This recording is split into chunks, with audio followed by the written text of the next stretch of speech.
బేసిక్గా నేను హైదరాబాద్కి వచ్చిన తర్వాత నా రూమ్ లో సోఫా సెట్ ఉండాలని నేను రూమ్ లో ఉన్నప్పుడు తీసుకున్నాయి.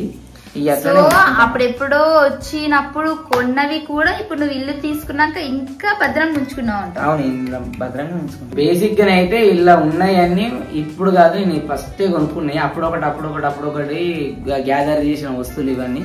మన దగ్గర కొన్ని డబ్బులు ఉన్నప్పుడు అదొకటి కొనుక్కొని ఉంచేసుకున్నాను. మరి ఇక్కడ చేపలు ఉన్నాయి, అవి వండుకుండేటి కావు, పెంచుకుండేటి.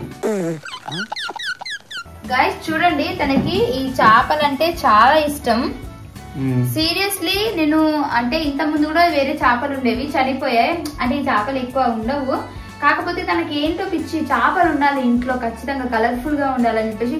ఎందుకు నాకు ఇప్పటికీ ఒక డౌట్, చేపలను ఎందుకు పెంచుతావు? చాలా మంది కుక్కర్ని పెంచుతారు, లేదంటే పిల్లుల్ని పెంచుతారు, నువ్వెందుకు చేపల్ని పెంచుతావు?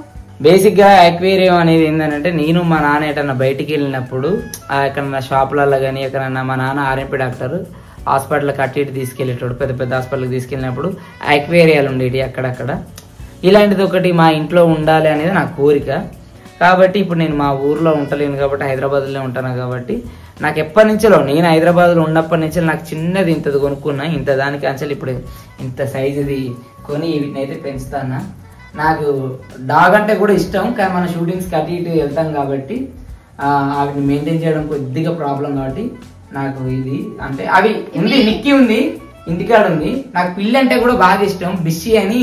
నేను ఇండస్ట్రీకి రాకముందుకు ఒక దాన్ని జారిన, దానికి మా నాన్న ఏమనేటాడు అంటే దాన్ని నా కూతురు అనేటాడు. ఏమే మీ నాన్న వచ్చిండే రా అనగానే ఉరికొచ్చేది నా దగ్గరికి.